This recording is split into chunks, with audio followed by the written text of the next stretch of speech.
personalized activities, assessments, videos.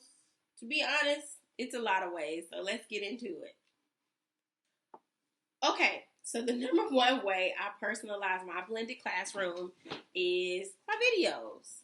So I add images or videos from student activities in my class. So if a student is doing an amazing job that day, or maybe the video they're creating or their student created project is dope, I might record it, or I take videos and I add those images or videos in an upcoming video, or I might add it in that so other students can see it.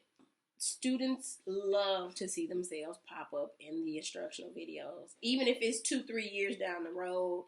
Maybe they're an 11th grader and coming back to my 9th grade class and saying, that was me, that kind of thing. Even if they created like a demo or a Flipgrid tutorial, I'll use that in there. If they like a certain kind of music or movies or books, I try to include that in my videos because, again, if they love the baby and I include his song in there, like, Miss Brown, that's my favorite song. And I'll say, yeah, I know you told me. I threw it in there for you. And this will build a relationship with them, as well as something they can show their parents and say, my teacher did that for me. Another way of personalizing my instruction in my blended classroom is I add reflection questions in my digital assessments. The question is something simple like, hey, what's one change you would like to see in my classroom? At the end, I sort of, you can showcase all of these and I can read them. And some of them are totally not feasible. They'll say something like, give less work. That's probably not feasible in my class. But some of them are really great responses like, hey, I want to do more offline work. I want to do more games. I want to pick the music that's played in the classroom. Can we do this, that, or the third? And if I can accommodate it, I try. When the students said more offline work, what I did was create these bins, and I put the work in there by the activity. So if it was a level 1, it would be 1A, 1B, 1C, 1D, and they would go up there. And so they had an option. So a student who liked technology might have done a Quizlet for vocabulary. A student who not so much might have done flashcards for vocabulary. My students who like TikTok videos would do a TikTok review for the vocabulary. So that was one way I personalized instruction. They asked for more games, so that's how we got those Gimkit and Kahoot games on Fridays, and whatever student won the game would get out of the test that week.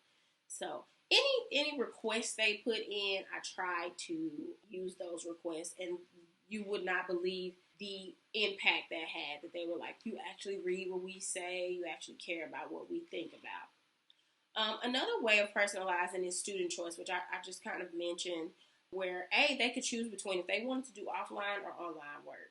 If they chose offline work, again, I had those bins, and they could go through and pick their assignments out the bin and do it that way. If they preferred online, then they could scan the QR code on their grid or just go to Google Classroom and get started on that activity. Another way I personalize the class would be through pre-assessment. So students could take a pre-assessment before we started the grid.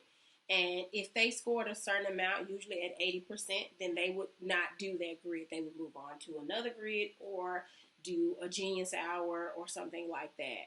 If they scored between sometimes like a 60 and a 70%, and I looked at that assessment and I said, well, they have a deficit here, then I would tailor the grid to fit them.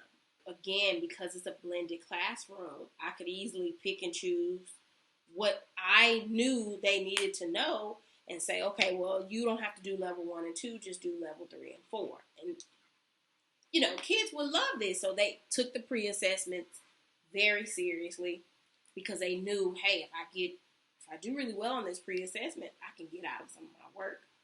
Also, I added a little more choice in what they did. So I would do like a choice board. So maybe 12 activities, you pick 3 or you pick 4 activities, whatever 4 you want to do, and do it. You can collaborate, you cannot collaborate. I gave them a lot of choice so as to personalize it for them. So their learning was based on what they liked, what they wanted to do. So that's how I personalized my blended classroom.